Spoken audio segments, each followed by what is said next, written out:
అమ్మా లక్ష్మి,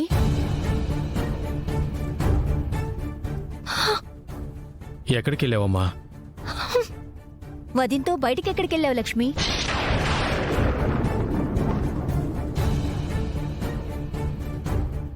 లాయర్ దగ్గరికి వెళ్ళాము. లాయర్ దగ్గరికా? ఎందుకమ్మా? విడాకుల కోసం.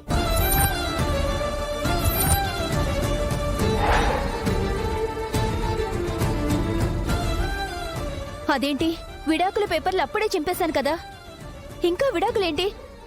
లేదు, ఈసారి విడాకులు నేనే కావాలని అడుగుతున్నట్టు అప్లై చేయడానికి యమునమ్మ గారు నేను కలిసి వెళ్ళాం.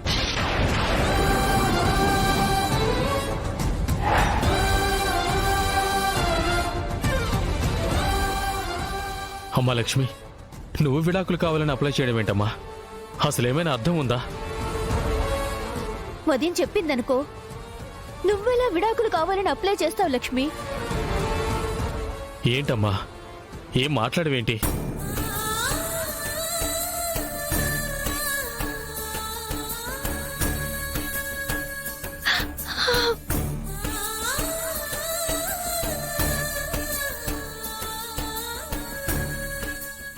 ఏంటండి ఈ పిల్ల? ఏ ఆడపిల్లైనా ఫ్యూచర్ బాగుండడం కోసం ఏ పనైనా చేస్తుంది. కానీ ఈ పిచ్చి పిల్లేంటి, తన ఫ్యూచర్ని తానే నాశనం చేసుకోవడం కోసం ప్రయత్నం చేస్తోంది.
సారీ విహారీ గారు, చూసుకోలేదు. పర్లేదు కనుక, అంత హడావిడిగా వెళ్తున్నావేంటి? అది అది చిన్న పనుంది విహారీ గారు, మళ్ళీ మీతో మాట్లాడతాను.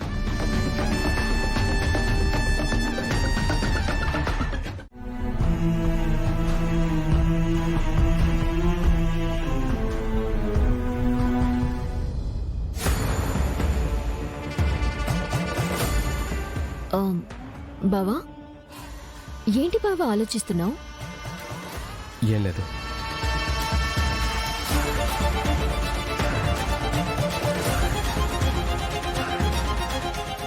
విహారీ గారి పక్కనే సహస్రం ఉంది. విహారీ గారిని కలవాలి. ఎలా ఆయనకి డివోర్స్ నోటీస్ ఇవ్వాలి?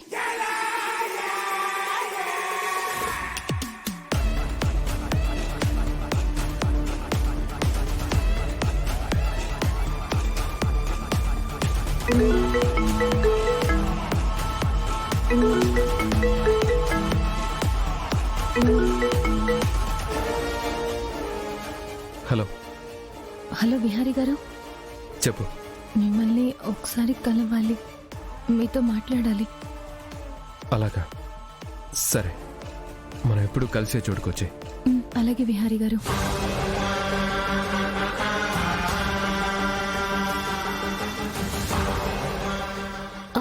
బాబా ఎక్కడికి వెళ్తున్నావు?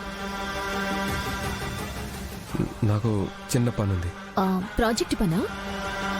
అవును, ఒకళ్ళని కలవాలి. ఆల్ ది బెస్ట్ బావా, నువ్వు కలిసి మీటింగ్ సక్సెస్ అవ్వాలి.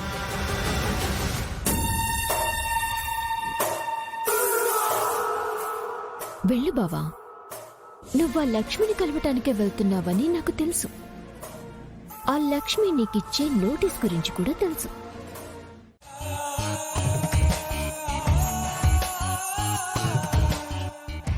చెప్పు, ఏంటి మాట్లాడాలన్నా? మాట్లాడు లక్ష్మి, ఇక్కడెవరూ లేరు. అసలు ఎందుకు పిలిచావో ఆ విషయం చెప్పు. ఒక్క నిమిషం విహారీ గారు.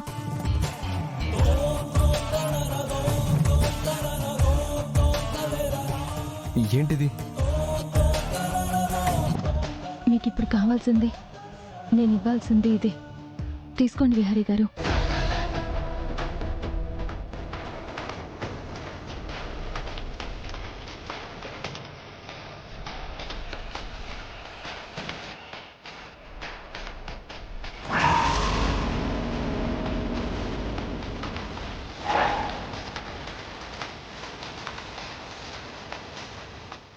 ఏంటిది కనకం? మన ఇద్దరి సమ్మతంతో విడాకులు చేయించావు. ఇప్పుడు నీకే విడాకులు కావాలన్నట్టు ఈ విడాకుల నోటీస్ ఏంటి?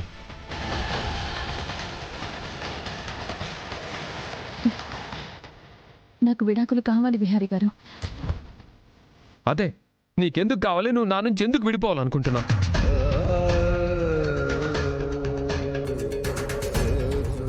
మన సమస్యకి పరిష్కారం ఈ విడాకులే. డివోర్స్ అయిపోతే మీరు సహస్రమ్మతో హ్యాపీగా ఉండొచ్చు, నేను నా దారి నేను చూసుకోవచ్చు. మరి ఇన్నాళ్ళు ఎందుకు ఇక్కడే ఉన్నావు? మరి నువ్వెందుకు నేను కట్టి నీ తాళ్ళని అంతలా ఆరాధించావు? అరే, నాకు చిన్న గాయం అయితే నువ్వెందుకు తలడిల్లిపోయావు? ఇవన్నీ ఎందుకు చేశావు?